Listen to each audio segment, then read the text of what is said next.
ምንድነው የሆነው? ኤርትራን መውረር አለብን ብለው ፕሮፖዛል አቀረቡና አብይ ለማ ለህዋት ለቲዲኤፍ ኤርትራን መውረር አለብን ብሎ ለትግራይ ይሄ ፕሮፖዛል ሲቀርብ የትግራይ ኃይሎች እምቢ አሉ። እኛ ሰላም ነው የምንፈልገው፣ ኤርትራን መውረር ውስጥ አንገባም። ኤርትራ የኛ ሰዎችን ገለዋል። አዎ ኤርትራ ሰራዊት ትግራይ ላይ የጦር ወንጀል ፈጽሟል። አዎ ነገር ግን በዚህ ሰዓት እኛ ኤርትራን መውረር አንፈልግም፣ ሰላም እንፈልጋለን፣ ፕሪቶሪያ ሙሉ በሙሉ ስራ ላይ ይውል የሚል አቋም ያዙ የትግራይ ኃይል። እምቢ ያሉ ማለት ነው የአብይን ፕሮፖዛል። አብይ እንግዲህ ከፋፍሎ የመውረር ጉዳይ ፕሪቶሪያ ራሱ የከፋፍሎ መውረር ስትራቴጂ ነው፣ ስልት ነው እያልኩ ነው። ፕሪቶሪያ ትግራይን የማዳከም ኤርትራን የመውረር አማራንም መውረር ስልት አለው በውስጡ። እንግዲህ ከትግራይ ኃይሎች እሺ ብሎ ትግራይ ኤርትራን መውረር አለብን ብሎ የተቀበሉ ፕሮፖዛሉን ያጸደቁ ሰዎች እነ ጻድቃን እነ ጌታቸው ረዳ ወደ አብይ ካምፕ ገቡ።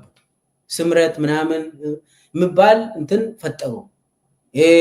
ወታደራዊ ምናምን አፋር ውስጥ ጀመሩ በአብይ ስፖንሰርሺፕ እና በአፋር ውስጥ የተለያዩ ኃይሎች ስልጠና ጀመረ ማለት ነው። ስለዚህ አሁን ኤርትራን የመውረር እቅድ ነበረው ማለት ነው። የፕሪቶሪያ ስምምነት አንዱ ይሄ ነው። ሌላው ደግሞ በጣም ወሳኝ የሆነ ሰሞኑን ፋኖ ኦኤልኤ እና ቲዲኤፍ ሱዳን ውስጥ ተገናኝቶ እንትን ንግግር ጀመሩ የሚባል ዜና ሲሰራ የብልጽግና ቤት ውስጥ ረብሻ ነበር። ይህንን እኔም አውቃለሁ። ኤርትራውያን በተገኙበት ቦታ ህዋት፣ ፋኖ፣ ኦኤልኤ ንግግር ጀመሩ በሱዳን እንትን ውስጥ ተብሎ ዜና ሲሰራ ብልጽግና ተበረበሸ። ረብሻ ነበር በውስጡ። ምንድነው ከዛ በኋላ የሆነው? ይሄ ዝም ብለን የምናይ ነገር አይደለም። ቶሎ በፍጥነት ይሄንን እየተሰባሰበ ያለውን ጸረ ብልጽግና ኃይል መበተን አለብን የሚባል ስትራቴጂ ተነደፈ። አሁን ወደ ኤርትራ የተላከው ሽምግልና የዚህ ስትራቴጂ ዋነኛው አካል ነው። አሁን ፋኖ ኦኤልኤ እና ቲዲኤፍ ኢትዮጵያውያን ናቸው፣ መነጋገር አለባቸው። ምንም ጥርጥር የለም። ዘገየ እኮ ነው ሰው እኮ ያለ ምንድነው? እነኚህ ኃይሎች ለምንድነው እስካሁን ራሱ ሳይነጋገሩ የቆዩት ነው? አብዛኛው ሰው ይሄንን ነው የሚያወራው። ጤናማ ሰው ዜጎች የትም ቦታ ተገናኝቶ መወያየት አለባቸው። ዘገዩ ነው። በብልጽግና መንደር ግን ረብሻ ነበር፣ ፍርሃት ነበር፣ ስጋት ነበር። ከዛ ምንድነው ያደረጉት? ይህንን ኃይል ለማለያየት በብልጽግና ፕሌይቡክ ኤርትራ ነች አንድ ላይ የምትሰበስበው የሚል ፕሌይቡክ አላቸው። ኢትዮጵያውያን ግን የትም ቦታ ተገናኝቶ መነጋገር ይችላሉ። ዲሲ መነጋገር ይችላሉ፣ ኢትዮጵያ ውስጥም መነጋገር ይችላሉ፣ አፍሪካ ውስጥም መነጋገር ይችላሉ፣ አውሮፓ ውስጥም መነጋገር ይችላሉ። ይሄ አብይ ፍቃድ የሚሰጥ ጉዳይ አይደለም። ስለዚህ አሁን ይህንን ለመበተን የተጀመረው የኢትዮጵያውያን ኃይል መሰባሰብ ወደ መተባበር ወደ መናበብ እንዳይገባ የሚል ስልት ነድፎ ኤርትራን በጊዜያዊነት ከኃይሉ ነጥለን ከዛ እነኝን ደግሞ አንድ በአንድ እየመታን በኋላ ኤርትራንም መምታት ይቻላል የሚል ስልት በብልጽግና በኩል ተነድፎ ይሄ ነገር ተጀመረ። ይሄ ሽምግልና ለኤርትራ ተላከ እና ምንድነው ስልቱ? ኤርትራን ከትግራይ ከነጠልነው ኤርትራን ከትግራይ ከነጠልነው ትግራይን በቀላሉ ማምታት ይቻላል። ለምን ብሎ ነው የሚያምኑት ብልጽግና። አንደኛ ትግራይን በውስጡ ረብሸናል አሁን ይላሉ። ይህንን ከውስጥ ነው የምንሰማ። ባይዙ ትግራይ በውስጡም ተከፋፍለዋል። ስለዚህ ምን ማድረግ አለብን? ብቻ ኤርትራን ብቻ ከትግራይ መነጠል ነው። ያንን ሰክሰስፉሊ ከነጠል ነው ትግራይ ቀላል ነው። ለምን በውስጡ እንደ ቀድሞ አንድነት የለውም የትግራይ ኃይል የሚል ግምገማ አላቸው። የአብይ ግምገማ ነው። የትግራይ ህዝብ አንድነት የለውም የሚባል የአብይ ግምገማ ነው እንጂ የትግራይ ህዝብ ግምገማ አይደለም። ስለዚህ አሁን እንትናቸው ያንን ስልት ተጠቅሞ የውጭን ኃይል ነጥለን ትግራይን መምታት፣ ትግራይን ደግሞ እንዳውም አንዴ ከኤርትራ ኃይል ከነጠል ነው የብልጽግና ሰራዊት ራሱ አያስፈልግም፣ የነገታቸውና የነጻድቃን ኃይል ራሱ በቂ ነው የሚል ግምገማ አላቸው። በቂ ነው አይደለም፣ እሱ የትግራይ ህዝብ ያውቃል። ስለዚህ አሁን ዋናው የዚህኛው ዓላማ ምንድነው? አንደኛ እነ አብይ ጽምዶ ብሎ የሚጠሩት የትግራይና የኤርትራ ትብብር ወይ ደግሞ አላያንስ ጽምዶ ብሎ ነው የሚጠሩት። ያ ጽምዶ አለ የለም አላውቅም። ብቻ ያ ጽምዶን መበተን አለብን ነው አንዱ። እንዴት ነው የምንበትነው?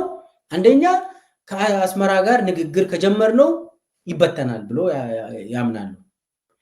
ሁለተኛ ደግሞ የሱዳን ምክክር የሚባለው የሱዳን ምክክር ማለት የኦኤልኤ የኦሮሞ ነፃነት ሰራዊት የፋኖና ቲዲኤፍ የዚህ ሶስቱ ሱዳን ውስጥ ንግግር መጀመራቸው ከባድ ነው የሚሆነው ለአብይ። እሱንም መምታት፣ እሱን ለያይተን መምታት፣ አንድ ላይ ከሆኑ በጣም ከባድ ነው የሚሆነው የሚል ግምገማ አላቸው። ስለዚህ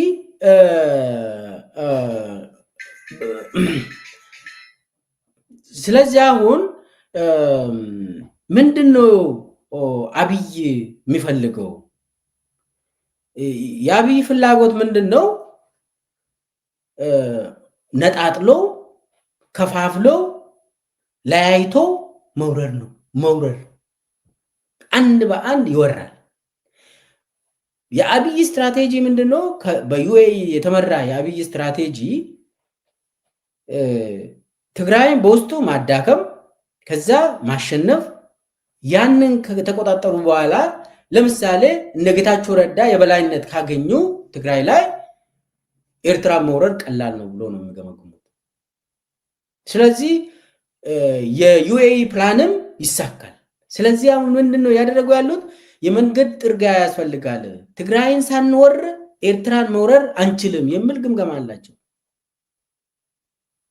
ትግራይን መቆጣጠር ካልተቻለ ኤርትራን መምታት አይቻልም የሚል ግምገማ ስላላቸው የትግራይ ህዝብና የኤርትራ ህዝብን መለያየት ያስፈልጋል የሚል ግምገማ ላይ ደረሱ። አንዱ ይሄ ነው። ዞሮ ዞሮ ምንድነው አንድም የኢትዮጵያ መንግስት የትኛውም ይሁን ከአብይ በኋላም የሚመጣ የኢትዮጵያ መንግስት ከኤርትራ ጋር መስራት ከፈለገ የትግራይ ህዝብ በጣም ምሰሶ ነው የሚሆነው። የትግራይ ህዝብን ይዞ ነው ከኤርትራ ህዝብ ጋር መወያየት የሚቻለው። ትግራይ ህዝብን ከውስጡ አውጥተ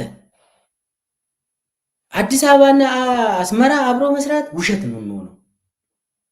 መጀመሪያ የትግራይ ህዝብና የኤርትራ ህዝብ ነው አንድ ላይ መስራት መጀመሪያ አለባቸው። ህዝብ ለህዝብ ነው የሚያስፈልገው። ስለዚህ አሁን አካሄዱ ጊዜው ያለፈበት በጣም የተነቃበት ስትራቴጂ ነው፣ የአብይ ስትራቴጂ ለማለት ነው። አሁን ፕሪቶሪያ ራሱ የፕሪቶሪያ ስምምነት ራሱ አንደኛ ኤርትራውያን አልተካፈሉም፣ ፋኖ አልተካፈለም። ስለዚህ ፕሪቶሪያ ከጅምሩ የጦርነት ስልት እንደሆነ ይታወቃል። የአብይ ጦርነት ስልት እንደሆነ ይታወቃል፣ እንደሚወድቅም ይታወቃል።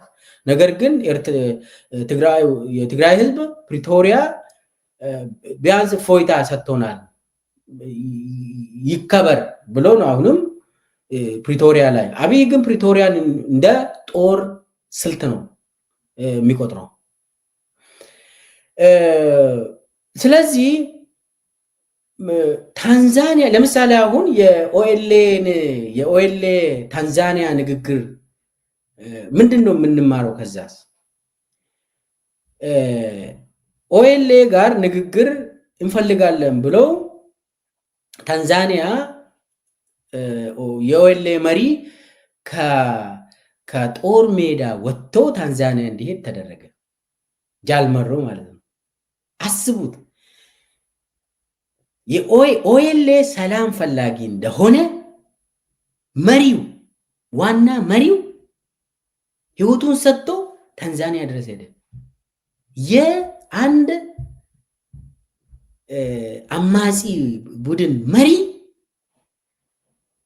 ከጫካ ወጥቶ ለመነጋገር ዓለምን አምነው ታንዛኒያ ሄደ። ከዛ ምንድነው የተደረገ? ጃልመሮ ታንዛኒያ ሲደርስ ምንድነው ያደረጉትና አብይ አንደኛ መሬት ላይ ጦርነት አፋፋሙ። የጸረ ኦኤልኤ ጦርነት ሙሉ በሙሉ አፋፋሙ። በሌላ በኩል ደግሞ ምንድነው ያደረጉት? ጃልመሮ እኮ የተወሰኑ ወታደሮችን ይዞ ስልጣን ተቀብሎ ገንዘብ ተቀብሎ ሊገባ ነው ብለው ለሌላ አመራር ለኦኤልኤ አመራር ይህንን አወሩ። ከዛ ምንድነው የሆነ የተወሰኑ የኦኤልኤ አመራሮች በዚህ ተሸወዱ። ለምሳሌ እነ ጃልሰኝ በብልጽግና ኮንስፓይረሲ ጃልመሮ ታንዛኒያ ላይ እየተዳደረ ነው፣ ይሄው የተወሰኑ ወታደሮችን ይዞ ይገባል፣ እናንተ ጉዶ ናችሁ የሚል በውስጥ ለውስጥ ለብዙ የኦኤልኤ አመራሮች አካባቢ ደረሰ። ከዛ ውስጥ የተወሰኑ አንድ ሁለት አመራሮች ተሸወዱ። ከዛ ውስጥ እነ ጃልሰኝ ተሸውዶ የተወሰኑ ወታደሮችን ይዞ ቶሎ በፍጥነት እንዲገባ ተደረገ። ከዛ የጃልሰኝ ወታደሮች ሰራዊት ከገቡ በኋላ ምን እንደደረሰባቸው በጣም የሚያሳፍር ነው። አብዛኛው ወደ ኦኤልኤ ተመልሷል። ባይዞ ያው የተቀሩ ደግሞ የተገደሉ አሉ። ለሁለት ሶስት ሰው ደግሞ ስልጣን ተሰጠ። ከዛ ውጪ ታሰሩ፣ ተገደሉ፣ ወደ ኦኤልኤ እንደገና ተመለሱ። ስለዚህ ከዛ በኋላ ደግሞ ከጃልመሮ አመራር ውስጥ አንድ ብርጌድ የሚመራ የነበረው ጃልሽሩቤ የሚባል እሱንም ብልጽግናዎች ቀስቅሰው ይሄው እኮ ጃልመሮ እኮ ስልጣንና ገንዘብ ወስዶ ሊገባ ነው ብለው በፕሮፓጋንዳ እንትን አድርጎ ጃልሽሩቤ እውነት ነው ብለው ሰተት ብሎ አንድ ሶስት ሰው ይዞ ገባ። ከምዕራብ እዝ ከኦኤልኤ ምዕራብ እዝ ብዙ ሰው ይዞ አልገባም፣ ብቻውን ነው የገባ። እና ጃል ሹሩቤ አሁን አዲስ አበባ ውስጥ